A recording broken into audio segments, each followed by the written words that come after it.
पूरे अल्पाश टीम को सर्वप्रथम बहुत बहुत बधाई, शुभकामना एक सार्थक आयोजन के लिए।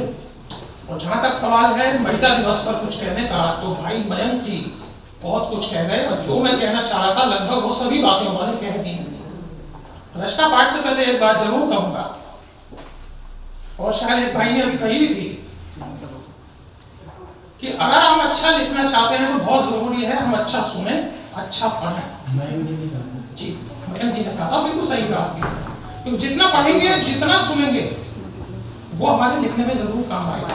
और जहां तक सवाल महिला दिवस पर कार्यक्रम करने का, तो मेरी अपनी मान्यता है, मेरी व्यक्तिगत मान्यता यह है कि नारी सृष्टि का आधार है, हमारी संस्कृति का आधार है। और घटनाएं हमारी संस्कृति में ऐसी हैं कि जब जब नारी का अपमान हुआ, वो सभ्यता, वो परिवार मिट गए।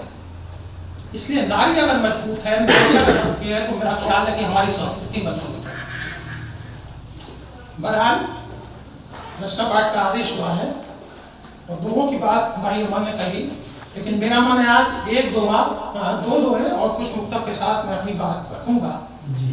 और पहला दोहा समर्पित कर रहा हूं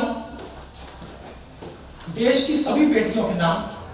कुछ बेटियां उसमें से उपस्थित हैं, और एक बेटी ने तो बड़ी शान के साथ अल्फाज की स्थापना की है। बिना तरंग के रख रहा हूं ये दोहा। ये सारे जग में देश का बढ़ा रही है मान, सारे जग में देश का बढ़ा रही है मान, आगे आगे बेटियां पीछे हिंदुस्तान। सारे जग में देश का बढ़ा रही है मान, आगे आगे बेटियां पीछे हिंदुस्तान।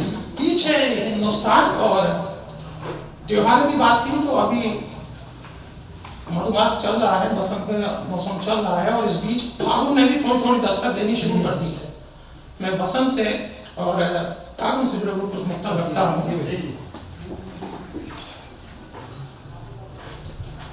एक चित्र देखिए इस मुक्तक में। थोड़ी सी हमको हिचक हुई, थोड़ा सा वो भी शर्माए। थोड़ी सी हमको हिचक हुई, थोड़ा सा वो भी शर्माए। दोनों के तपते अंतस में उल्लास भरे घन घिर आए। थोड़ी सी हमको हिचक हुई, थोड़ा सा वो भी शर्माए। दोनों के तपते अंतस में उल्लास भरे घन घिर आए। छेड़ी कोयल ने स्वर लहरी, पाया लेखन ने नवजीवन। छेड़ी कोयल ने स्वर लहरी, पाया लेखन ने नवजीवन। भावों के पुष्पों पर जब से, भावों के पुष्पों पर जब से शब्दों के मधुकर मंडराए। पुष्पों पर जब से, मधुकर यानी हो रहा। थोड़ी सी हमको हिचक हुई, थोड़ा सा वो भी शर्माए। दोनों के तपते अंतस में उल्लास भरे घन घिर आए। छेड़ी कोयल ने स्वर लहरी, पाया लेखन ने नवजीवन। भावों के पुष्पों पर जब से शब्दों के मधुकर मंडराए। होली हमारे दरवाजे पर आ चुकी हो गई, हालांकि अभी दूर है, लेकिन उसके रंग में भी अगर हम थोड़ा सा नहा लें तो कोई बुराई नहीं है, नुकसान कुछ नहीं है। होली से जुड़े हुए दो मुक्तक देखेगा कि आजकल होली का स्वरूप हो क्या गया है, किस तरह की होली की कामना करता है एक आदमी कि प्रेम भाव का रस बरसाती, मृदु मन भावन बोली को। प्रेम भाव का रस बरसाती, मृदु मन भावन बोली को, टेसू की बौछारें करती मस्तानों की टोली को। टेसू का फूल के रंग चलता था पहले, और आज तो देखने में भी आता। प्रेम भाव का रस बरसाती मृदु मन भावन बोली को, प्रेम भाव का रस बरसाती मृदु मन भावन बोली को, टेसू की बौछारें करती मस्तानों की टोली को। पथ पथरीला हो कितना ही उर्मे उजली आस लिए, पथ पथरीला हो कितना ही उर्मे उजली आस लिए, मैं हुरियारा ढूंढ रहा हूँ, मैं हुरियारा ढूंढ रहा हूँ, ऐसी पावन होली को।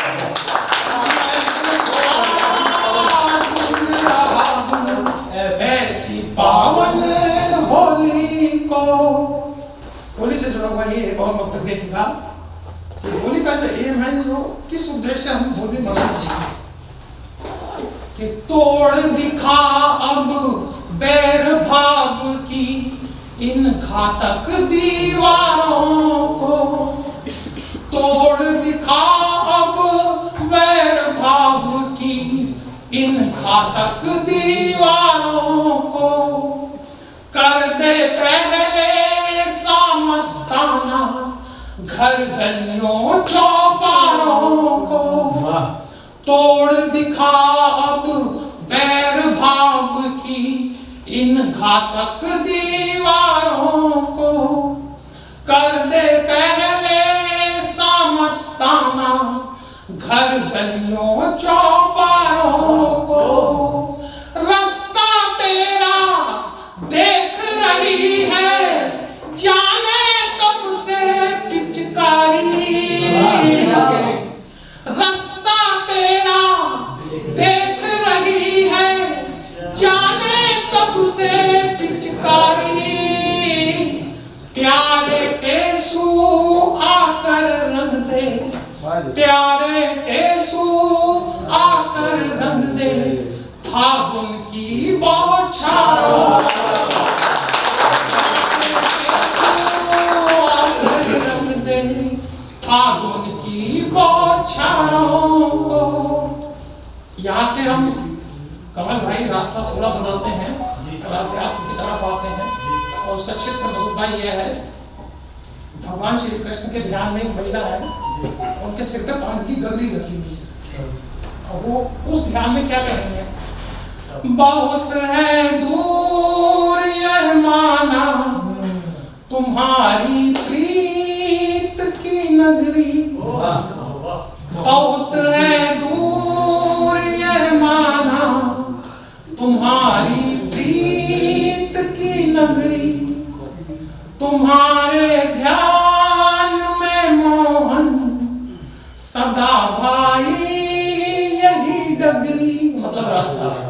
बहुत है दूर यह माना तुम्हारी प्रीत की नगरी, तुम्हारे ध्यान में मोहन सदा भाई यही डगरी, उड़ेगा प्राण पंछी जब मुझे भव पार कर दोगे, उड़ेगा प्राण पंछी जब मुझे भव पार कर दोगे, इसी विश्वास से मैंने, इसी विश्वास से मैंने सजाई शीश पर गगरी,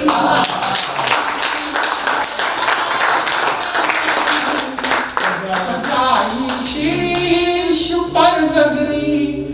और मैं यहाँ पर अंतिम मुक्तक रख रहा हूँ, और उससे पहले बात है कहता हूँ कि लगभग यही मौसम था जब मम्मी का रिटायरमेंट हुआ था। आप उसमें देखिएगा महीने में कम से कम 20-25 दिन ऐसे हो जाते थे जब उन्हें बैठे बैठे बोले अपना मुक्तक जिंदगी भर पढ़ते रहना। मैंने कहा एक ही चीज को मैं रिपीट करता रहूंगा बार बार तो उसका एक चार्म खत्म हो जाता है। बोले नहीं, मुझे वो मुक्तक ज्यादा पसंद है। और जैसा मैंने कहा कि मगर उसका फायदा भी है, हाँ, की पहचान उस मुक्तक से हो जाती है।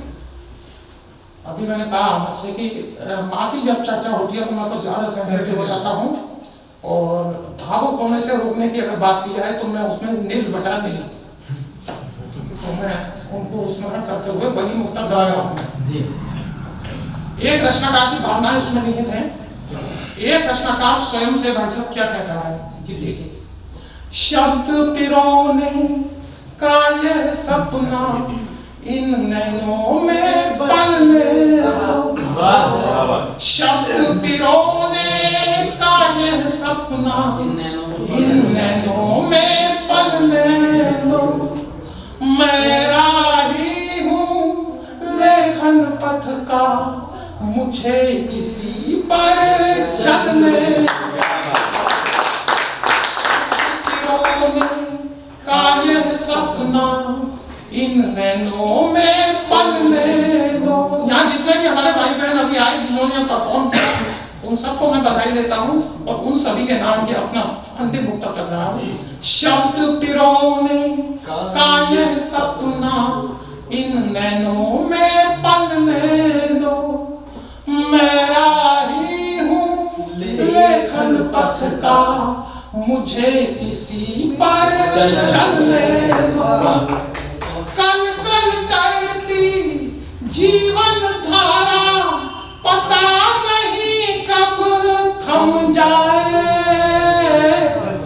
कल कल करती जीवन धारा पता नहीं कब थम जाए, मेरे अंतस के भावों को, मेरे अंतस के भावों को कविता में